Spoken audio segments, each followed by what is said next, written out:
अस्सलामुअलैकुम स्टूडेंट्स, आज की वीडियो है एडवांस अकाउंटिंग के चैप्टर 3 के डिबेंचर वाले चैप्टर की प्रॉब्लम नंबर 15 के हवाले से, जिसमें हम डिस्कस करेंगे on 1 January 2017 company has 12% outstanding debenture ₹4 lakh कि कंपनी के पास 4 लाख रुपए के आउटस्टैंडिंग डिबेंचर थे। कंपनी इंटरेस्ट पे कर रही है 30 जून और 31 दिसंबर को। 1 मई 2017 कंपनी परचेज कर रही है 500 on debenture as investment 97 ex interest. तो एक्स इंटरेस्ट पे कंपनी डिबेंचर परचेज कर रही है। एंट्री सेम वही है, on debenture account, interest on debenture account to bank account. तो एंट्री मैंने आपकी आसानी के लिए यहाँ पे पास कर ली है। अमाउंट स्टार्ट करते हैं। हमने डिबेंचर परचेज किए हैं 1 मई 2017 को, 500 डिबेंचर परचेज किए हैं। तो सबसे पहले ये देखें, यहाँ पे मैंने एंट्रीज पहले से पास कर ली हैं ताकि सवाल आपको ईजिली समझ आ जाए। तो सबसे पहले हम निकालेंगे इंटरेस्ट की अमाउंट। डिबेंचर है हमारे पास 500, इसको मल्टीप्लाई करेंगे 100 से, तो डिबेंचर की अमाउंट आ जाएगी 50,000 रुपये। इंटरेस्ट पे करना है हमने 12%, तो 12% इसका लेंगे, मल्टीप्लाई बाय 12 डिवाइडेड बाय 100 और मल्टीप्लाई करेंगे। 1 मई है, जनवरी, फरवरी, मार्च, अप्रैल 4 मंथ बनते हैं क्योंकि मई की 1 है, तो मल्टीप्लाई बाय 4 डिवाइडेड बाय 12। तो ये मेरे पास अमाउंट आ जाएगी इंटरेस्ट ऑन डिबेंचर की 50,000 multiply by 12% multiply 4 divided by 12, तो अमाउंट आती है 2,000 रुपये, जो कि मेरे पास वर्किंग 1 से आई है। यहाँ पे शो करें वर्किंग 1 और यहाँ पे लिखें आप वर्किंग 1 और आपकी अमाउंट आ गई 2,000 रुपये, जो कि इंटरेस्ट ऑन डिबेंचर की आई है। फिर आप बैंक की अमाउंट निकालेंगे। इंतहाई आसान तरीका है कि आपने डिबेंचर परचेज किए हैं 500, मल्टीप्लाई कर देंगे 97 से, तो देखें जी बैंक की अमाउंट आ जाएगी। 500 को मल्टीप्लाई कर देंगे 97 से, तो ये मेरे पास बैंक की अमाउंट आ गई वर्किंग 2 से। यहाँ पे मैं करके दिखाता हूँ।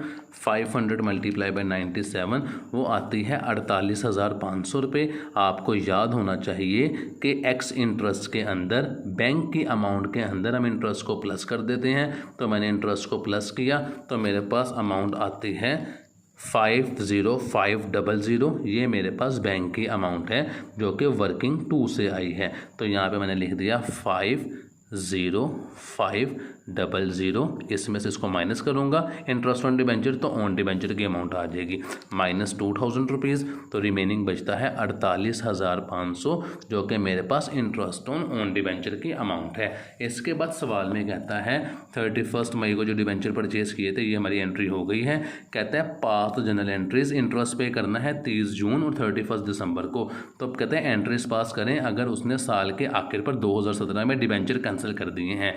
तो पहले 30 जून की, फिर 31 दिसंबर की हम एंट्री पे करेंगे इंटरेस्ट की।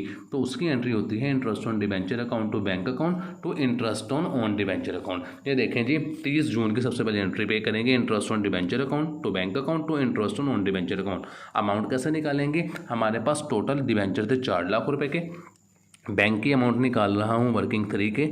तो हमारे पास टोटल डिबेंचर थे 4 लाख रुपए के।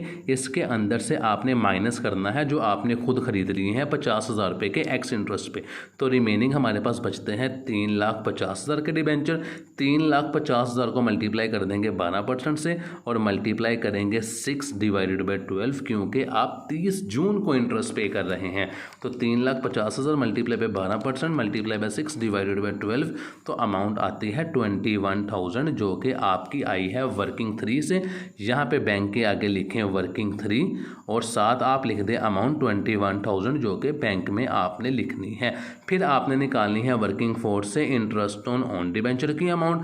इंटरेस्ट ऑन डिबेंचर की अमाउंट आप कैसे निकालेंगे? आपने खुद डिबेंचर परचेज किए थे 50,000 रुपये के, इसके ऊपर भी आप 12% लेंगे। 12% आपने लिया, मल्टीप्लाई करेंगे। आपने परचेज़ किए थे 1 मई, तो 1 मई और जून ये 2 मंथ बनते हैं, तो मल्टीप्लाई बाय 2 डिवाइडेड बाय 12, तो ये आपके पास इंटरेस्ट ऑन डिबेंचर की अमाउंट आ जाएगी 50,000 multiply by 12% multiply by 2 divided by 12, तो अमाउंट आती है 1000 रुपीज़। ये 1000 रुपीज़ आप यहाँ पे लिखें, इंटरेस्ट ऑन ओन डिबेंचर में लिख दें 1000 रुपीज़, इन दोनों को प्लस करेंगे तो 22,000 रुपये हमारे पास इंटरेस्ट ऑन ओन डिबेंचर में आ जाएंगे। ये आया वर्किंग फॉर से, तो यहाँ पे आप शो करें वर्किंग फॉर, ताकि एग्जामिनर को पता लगे कि आपने वर्किंग भी की हुई है। जगह कंजेस्टेड है इसलिए यहाँ पे थोड़ी सी मैं श्रिंक करके वर्किंग कर रहा हूँ। उसके बाद कहता है 30 जून के बाद आपने 31 दिसंबर को इंटरेस्ट पे करना है। इंटरेस्ट पे करने की एंट्री फिर वही होगी, interest on debenture account to bank account to interest on debenture account.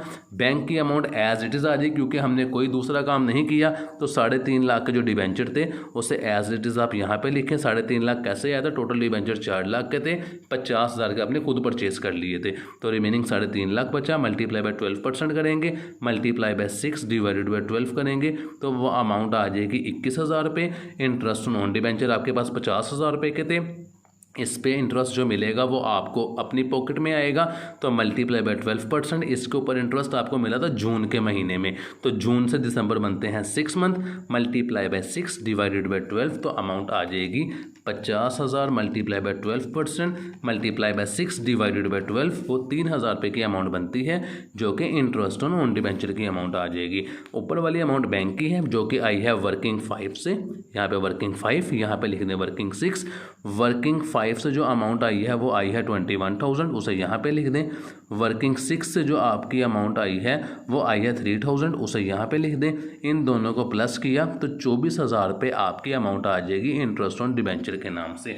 इसके बाद सवाल में कहता था कि आपने डिबेंचर को ऑप्शन है, ये देखें जी, द कंपनी ए कंडीशन में the company cancel the own debenture at the end of the year. Company ने साल के आखिर पर, ए कंडीशन में कंपनी ने साल के आखिर पर डिबेंचर कैंसिल कर दिए, तो जब डिबेंचर कैंसिल कर दिए तो एंट्री होती है debenture account to own debenture account to profit on redemption of debenture account. Profit का नाम आपने तभी लिखना है जब डिबेंचर कैंसिल या रिडेम्पशन के लिए होंगे। तो ये देखें, ये डिबेंचर थे, ओन डिबेंचर डेबिट हो रहे थे, इससे आपने क्रेडिट कर दिया, डिबेंचर वापस चले गए, इन दोनों का डिफरेंस प्रॉफिट में आ जाएगा। तो अमाउंट कैसे निकालेंगे, इंतहाई आसान है। जितने से ओन डिबेंचर डेबिट हो रहे थे उतने से आप क्रेडिट कर दें, 48,500। टोटल डिबेंचर आपके पास थे 50,000 रुपये के, जो कि आपने खुद परचेज किए थे। ये देखें, मैं आपको दिखा दूं, 500 डिबेंचर थे, 100 रुपये का एक था, तो 50,000 के डिबेंचर बनते हैं। इन दोनों का डिफरेंस लेंगे तो 1,500 रुपये profit on redemption of debenture account में आ जाएगा। इसके बाद बी कंडीशन भी है, लेकिन बी कंडीशन पर जाने से पहले हम क्लोजिंग एंट्रीज पास करेंगे। इंटरेस्ट ऑन डिबेंचर डेबिट हो रहा है, यहाँ पे भी डेबिट हो रहा है, यहाँ पे भी डेबिट हो रहा है, तो इसे क्लोज करेंगे। तो इंटरेस्ट ऑन डिबेंचर डेबिट हो रहा है, उसे क्रेडिट कर देंगे, ये देखें, और प्रॉफिट एंड लॉस को डेबिट कर देंगे। अमाउंट कैसे निकालेंगे, ये देखें जी, इंटरेस्ट ऑन डिबेंचर 2,000 रुपये से ये है, इसके अंदर आपने 2,000 रुपये के अंदर प्लस करना है इंटरेस्ट ऑन डिबेंचर, ये जो डेबिट हो रहा है 22,000 रुपये से, इसके अंदर आपने प्लस करना है इंटरेस्ट ऑन डिबेंचर 24,000 रुपये से डेबिट हो रहा है। इन तीनों को प्लस किया तो 48,000 रुपये आपकी क्लोजिंग एंट्री आ गई इंटरेस्ट ऑन डिबेंचर की, 48,000 रुपीज़, 48,000 रुपीज़। इसके बाद आपने क्लोज करना है इंटरेस्ट ऑन ओन डिबेंचर को, तो इंटरेस्ट ऑन ओन डिबेंचर एक ये क्रेडिट हो रहा, एक ये क्रेडिट हो रहा, 3 और 1 4,000 रुपये से। इसके अलावा इंटरेस्ट ऑन ओन डिबेंचर कहीं पे भी नहीं है, तो interest on own debenture credit हो रहा है, इससे हम डेबिट कर देंगे, प्रॉफिट एंड लॉस को क्रेडिट कर देंगे, और अमाउंट आ जाएगी 4,000। कैसे आई 4,000 रुपीज़, 3,000 रुपया ये जो इंटरेस्ट ऑन ओन डिबेंचर था, और 1,000 रुपया ये जो ऊपर हो रहा था। इसके बाद प्रॉफिट ऑन रिडेम्पशन को क्लोज करते हैं कैपिटल रिजर्व में, तो profit on redemption of debenture account ये क्रेडिट हो रहा था, इसे डेबिट कर देंगे, और कैपिटल रिजर्व को क्रेडिट कर देंगे, ये देखें जी 1,500 रुपये से। इसके बाद सवाल हमारी क्लोजिंग एंट्रियां हो गई हैं। बी कंडीशन में हमें वो ये कहता था कि कंपनी ने रीसेल कर दिए डिबेंचर 105 का at the end of the year, कि कंपनी ने साल के आखिर पर डिबेंचर को रीसेल कर दिया है। तो जब डिबेंचर को सेल कर दिया है तो आपके पास पैसे आ जाएंगे। अब आपके पास जो पैसे आ रहे हैं वो किस हिसाब से आ रहे हैं, 105 के हिसाब से। तो बैंक की अमाउंट मैं आपको निकाल के दिखा देता हूँ। यहाँ पे मैं लिखता हूँ बैंक वर्किंग। बैंक वर्किंग की अमाउंट आपने कैसे निकालनी है, आपके पास डिबेंचर थे 500, यहाँ पे आप लिख लें 500। एक आपने जो सेल किया है वो 105 का किया है, इन दोनों को आपने मल्टीप्लाई करना है, तो बैंक की अमाउंट आ जाएगी आपके पास। तो मैं करता हूँ 500 मल्टीप्लाई बाय 105, यह आता है 52,500। ये आपकी बैंक की अमाउंट आई है जो मैंने यहाँ पे लिख दी 52,500। जब डिबेंचर आपने रीसेल करने हैं तो बैंक में पैसे आ जाएंगे। ऑन डिबेंचर जो आपने साल के शुरू में परचेस किए थे वो चले जाएंगे और डिफरेंस प्रॉफिट में आ जाएगा। तो ऑन डिबेंचर कितने थे, ये देखें 48,500 के थे। इससे आप क्रेडिट कर दें यहाँ पे 48,500 और इन दोनों का डिफरेंस आपका प्रॉफिट ऑन रिडेम्पशन में चला जाएगा, जो कि बनता है 4,000 रुपीज़। तो ये हमारा क्वेश्चन कंप्लीट हो चुका है। ये क्वेश्चन का एक कंप्लीट व्यू है। इंशाल्लाह नेक्स्ट वीडियो में आपसे मुलाकात होगी। तब तक के लिए अल्लाह हाफिज़।